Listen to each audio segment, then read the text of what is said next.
Bonjour à toutes et à tous et bienvenue dans cette nouvelle émission sur TOF Sport. J'ai aujourd'hui l'honneur et le plaisir de recevoir Vincent Loressens, président du Lotto Brussels, premier paddle by CBC. C'est important de le mentionner.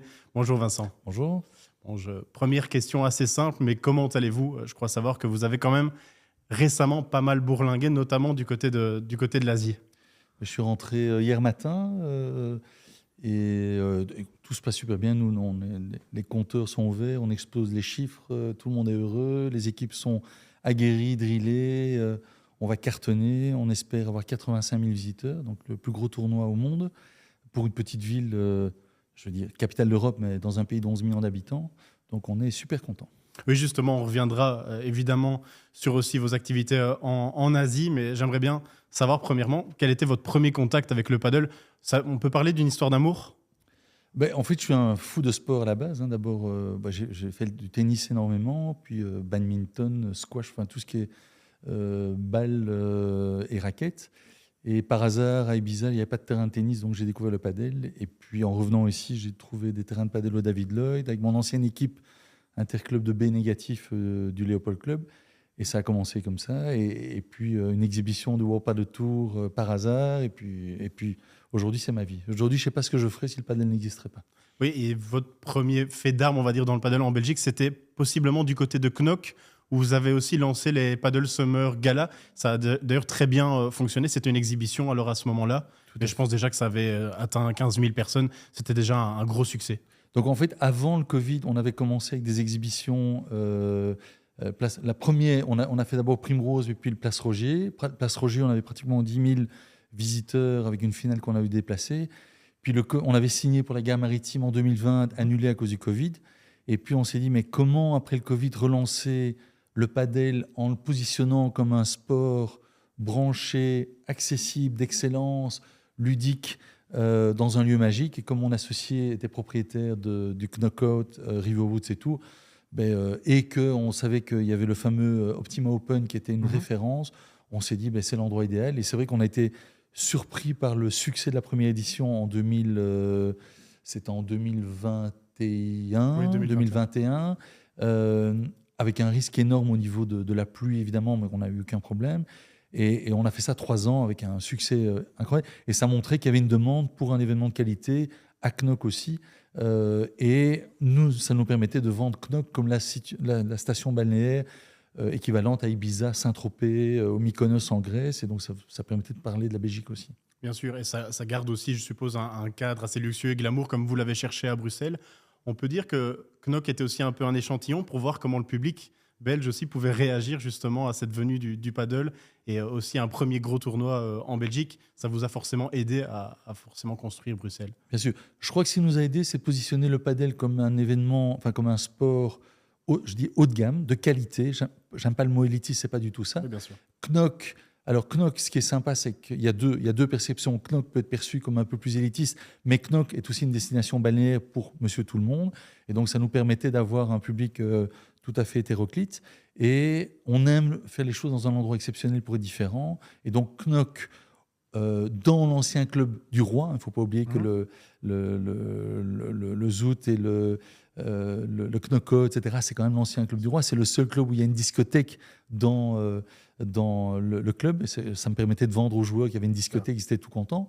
Quand j'ai, en 2019, visité des endroits à Bruxelles, je suis tombé sur la gare maritime grâce à Jean-Patrick Small et j'étais estomaqué. Et j'ai une vision en disant c'est ici que ça va se faire, cet endroit est incroyable, unique. Et voilà, et puis la première édition, on a eu plus de 40 000 personnes en 2022. Donc la beauté, la gare maritime a tout fait. Et depuis le départ, on ne communique jamais sur le paddle. D'abord, on communique sur Bruxelles, venez visiter Bruxelles, venez visiter Tour et Taxi, venez visiter la beauté d'un bâtiment, d'un ensemble classé de 1902, la gare maritime comme le plus grand, plus beau bâtiment en bois classé du monde, et puis on parle du padel avec les meilleurs joueurs du monde. Et donc ça nous permet d'avoir une cible beaucoup plus large et d'atteindre des chiffres en visiteurs qui sont bien plus importants qu'un tournoi parce qu'on ne vend pas que du padel.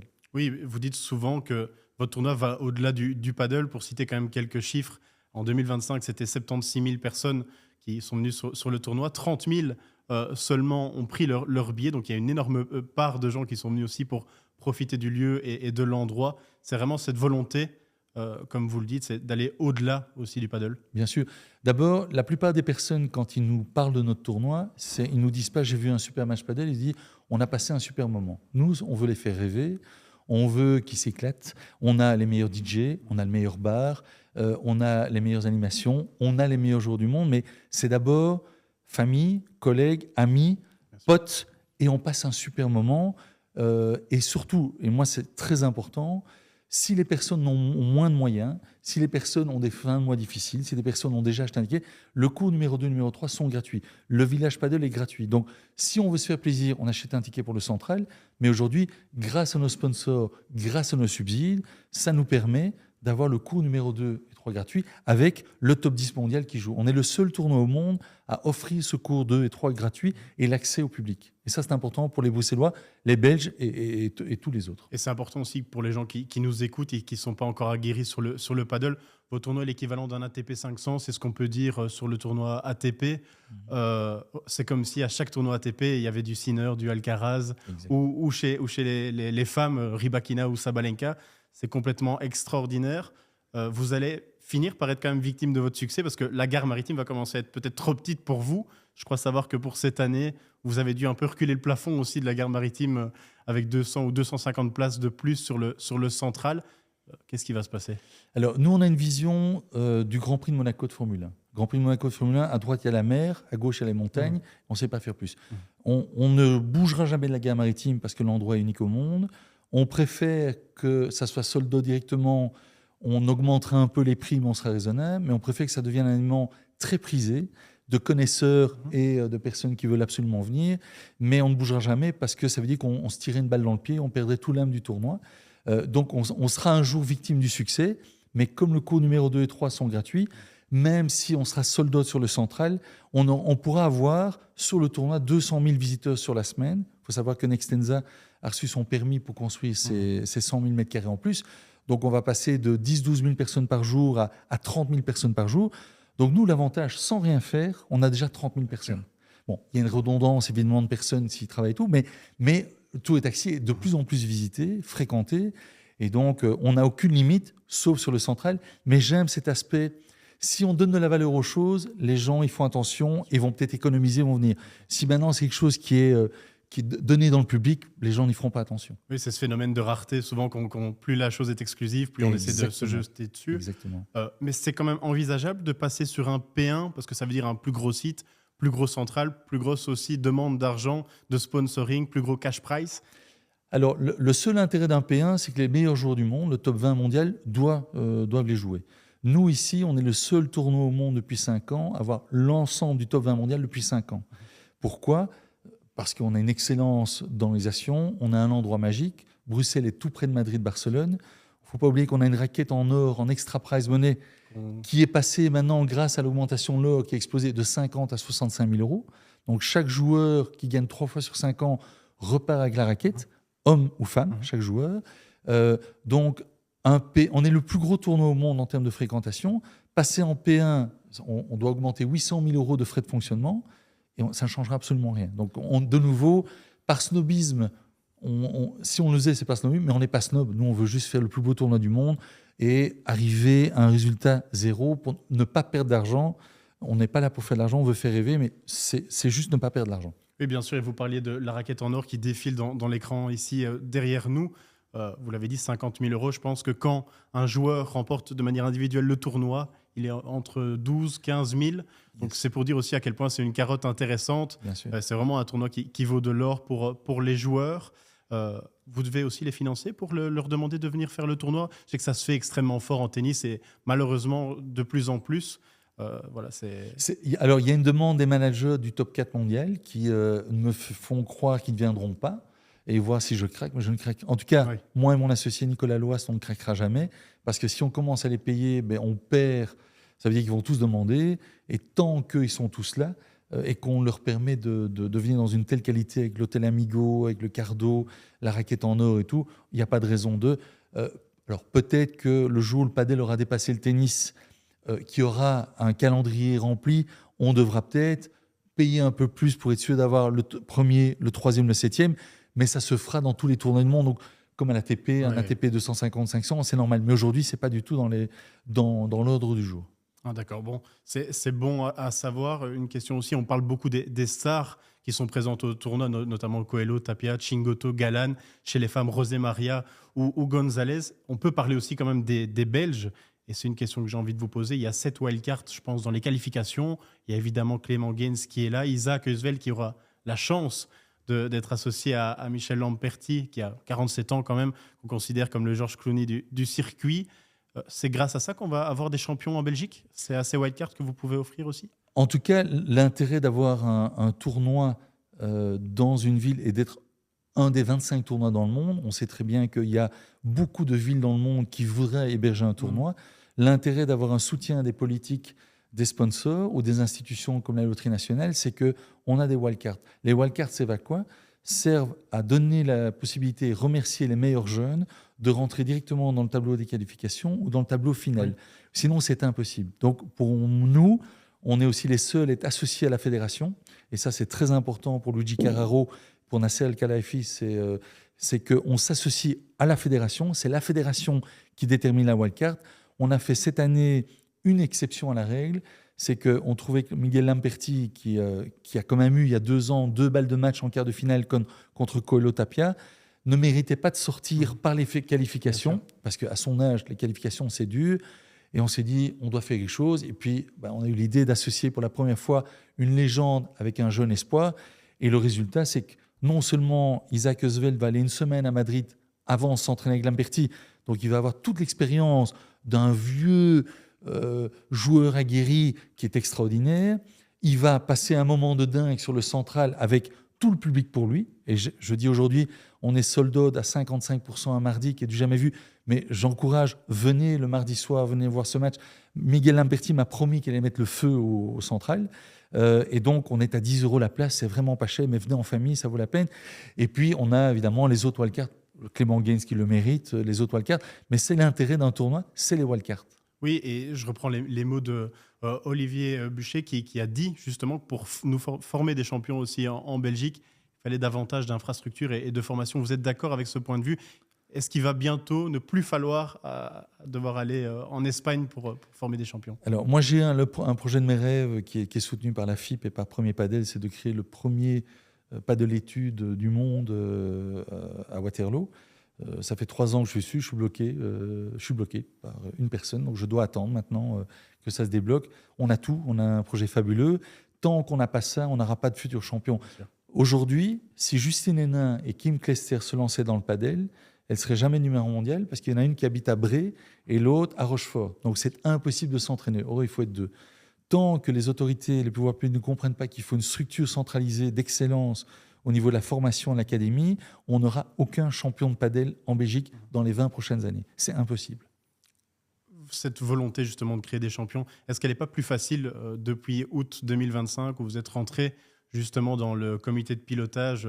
Vous êtes d'ailleurs le représentant de l'ensemble des 9 tournois P2 sur le circuit de paddle. Qu'est-ce qu'est ce comité et quel est votre rôle au sein de ce comité? Que ça ne peut pas aussi faciliter certaines démarches aussi au niveau belge?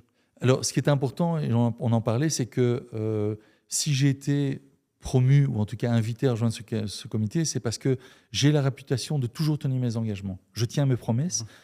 On essaie de vendre du rêve, mais on a la tête sur les épaules. On vend, mais on réalise nos objectifs. Et ça, je sais que pour Luigi Carraro, c'est très important que les personnes qui l'entourent, et quelqu'un comme Nasser El-Khelaifi, qui est très exigeant, s'entourent de personnes compétentes, d'excellence et qui innovent. Ça, c'est vraiment les trois motifs principaux. Et donc ici, j'espère que ma contribution au niveau d'un comité de direction mondiale va vers les jeunes, mais je me rends compte que même en Belgique, alors que j'ai absolument tout, je suis bloqué par une personne. Oui, donc comme quoi, malheureusement, c'est un rouage dans la machine. C'est le grain de sable qui est un gros grain de sable, mais que je passerai au travers. Avant de mourir, je l'aurai. Donc, oui, bien sûr. Et on peut dire aussi que l'arrivée du coup de l'RQSI, donc Qatar Sport Investment, avec justement Nasser El-Khelaifi, ça a vraiment professionnalisé aussi le paddle ça l'a rendu peut-être plus crédible encore que ce qu'il n'était avant avec le World Padel Tour. Alors, moi, je peux vraiment vous parler de ça parce que je suis le seul promoteur à être resté de l'époque World Padel Oui. Tour. J'ai connu les Vous avez deux. connu les deux, oui. Je devais rentrer dans le board mondial du World Padel Tour avant qu'il soit racheté. Et je trouve vraiment que l'arrivée du kata de Nasser El Khelaïfi, de David Sugden, de Luigi Carraro, je viens de la Formule 1 et je vois les mêmes principes de fonctionnement, l'excellence. Ils sont ouverts, ils sont hyper pros. L'équipe maintenant en premier paddle est impressionnante. Nous, on a une collaboration, je dis, parfaite parce qu'on est exigeant, on travaille dans l'excellence, on est très professionnel, on ne laisse rien passer. Et moi, en tout cas, j'ai un énorme plaisir avec mes équipes et mon associé de travailler avec l'équipe de Nasser El Khelaïfi et de Luigi Carraro. Et j'espère qu'on est parti pour 50 ans comme ça. C'est vraiment magnifique. Justement, vous avez été mis à la tête justement en tout cas, été représentant des tournois P2. Vous aviez une liste, je pense, de 10 points que vous souhaitiez dresser et remplir à votre arrivée. Vous en avez déjà rempli quelques-uns sur ces 10 points? Alors, ce qu'on fait, en fait, moi, j'ai un groupe WhatsApp avec tous les tournois P2. J'essaye de partager avec eux ce qui marche moins bien. Par exemple, l'exemple de la wildcard Lamperti, Isaac Eusveld, on est les premiers à l'avoir fait au monde. Je leur ai dit, ça fonctionne. On est déjà à 55%. Sold out, on risque d'être sold out. Donc, prenez ça comme idée dans vos tournois et soyez un peu innovatifs pour la wildcard. Si je fais une promotion avec les pompiers, les policiers, corps de métier le jeudi et vendredi jour, j'ai des chiffres, je partage. Donc, mon rôle, en fait, c'est d'essayer de les aider à trouver des promotions, des partenariats, etc., qui donnent un impact au niveau du business, de relayer aussi leurs problématiques, leurs craintes. On sait que c'est compliqué au niveau budgétaire, et de discuter de tout ça au sein du steering committee. Et ce qui est très agréable, je trouve, c'est qu'on a aussi bien les sponsors, les joueurs, représentants des coachs, la FIP, Premier Padel, un avocat, et nous. Il y a le patron de Roland Garros, il y a le patron du Mexique qui a quand même 2 tournois, et tous les patrons d'Octagone des P1 en Espagne. Et donc, je trouve que ça fait une discussion, une communication très intéressante. De l'époque de World Padel Tour imposait tout. Ici, on a une volonté de dialogue, et je trouve que c'est très important pour tout le monde, le promoteur, les joueurs, le sponsor, le circuit et le Qatar qui est derrière. Donc l'avenue de Premier Padel est vraiment extrêmement importante. Quelle est votre relation justement avec Nasser El Khelaïfi, qui, je suppose, aussi est très proche et regarde minutieusement ce que chaque personne dit, ce que chaque personne fait? Quelle est un peu la relation que vous menez avec lui? Je crois qu'il a beaucoup de respect. Il m'a fait l'honneur l'année passée de venir jouer avec moi dans mon club. Ça n'échappe à personne d'ailleurs. Vous avez joué jusqu'à 2h30 du matin. Et on m'a prévenu à 18h qu'il venait, donc avec grand plaisir. D'abord, c'est un passionné de sport.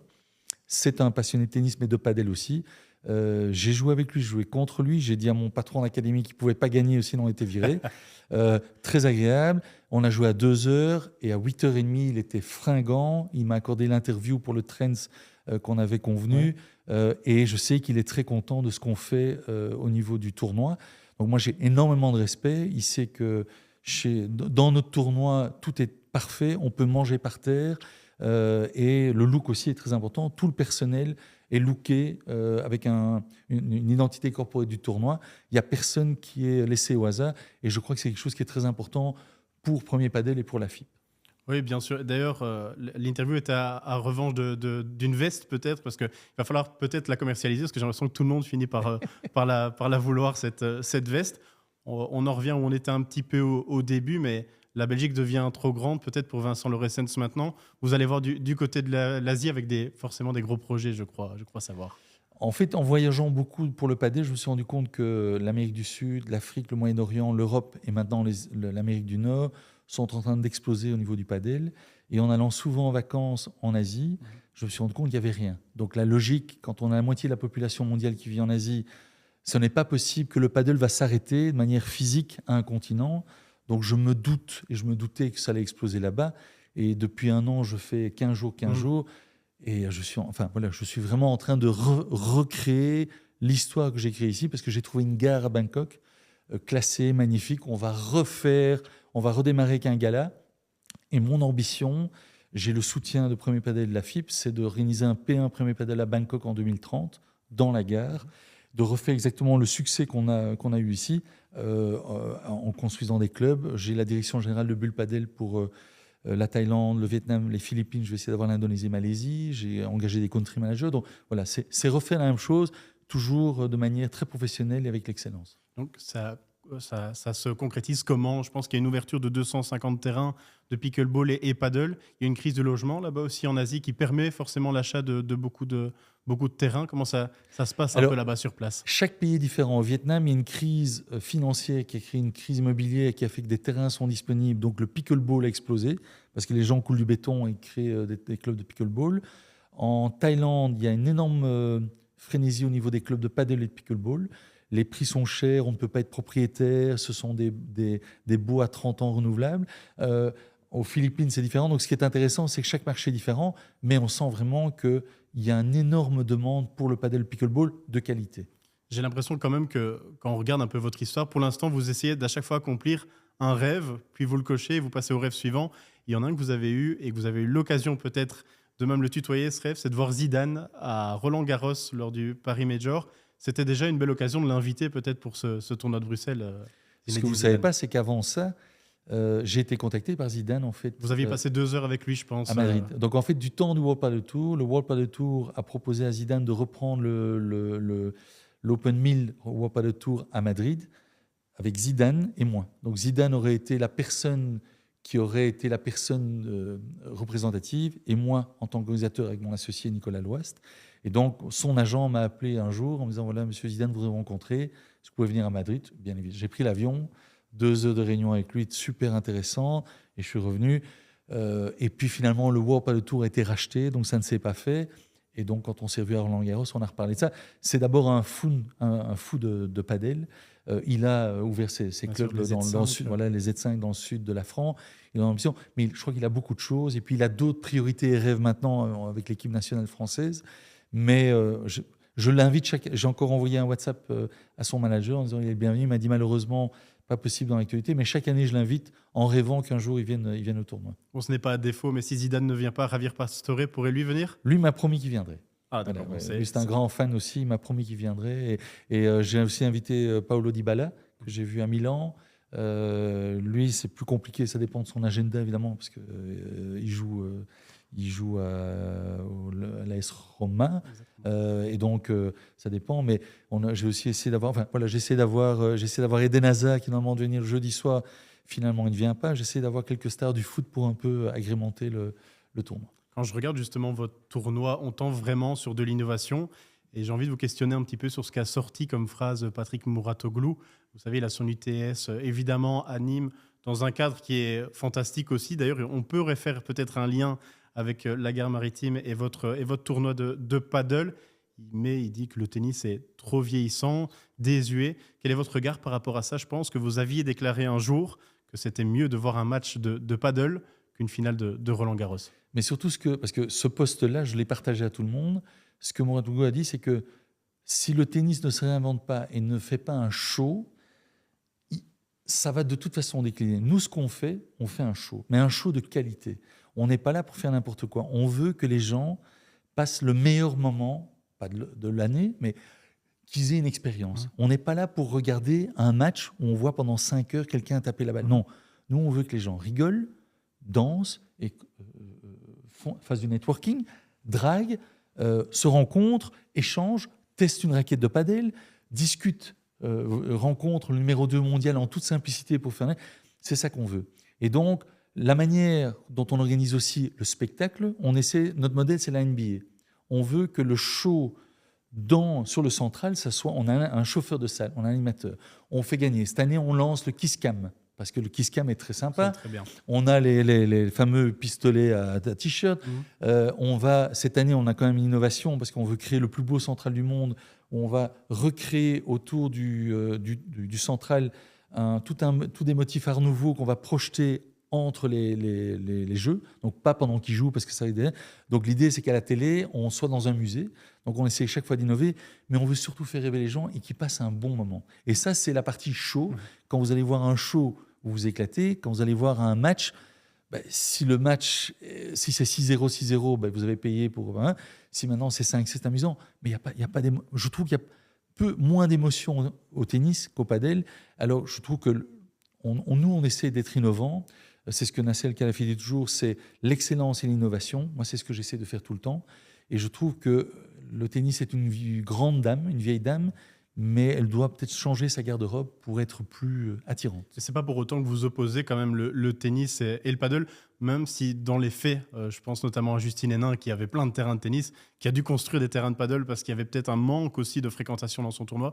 On est d'accord que c'est plutôt des frères qui se côtoient plutôt que des ennemis. Ah ben bien sûr. Nous, en fait, on a été le petit frère du tennis. Et un frère, c'est le sang, mais le petit frère, maintenant, pour moi, est le plus grand frère. Donc, on vient de dépasser le nombre de pratiquants. On est toujours frères.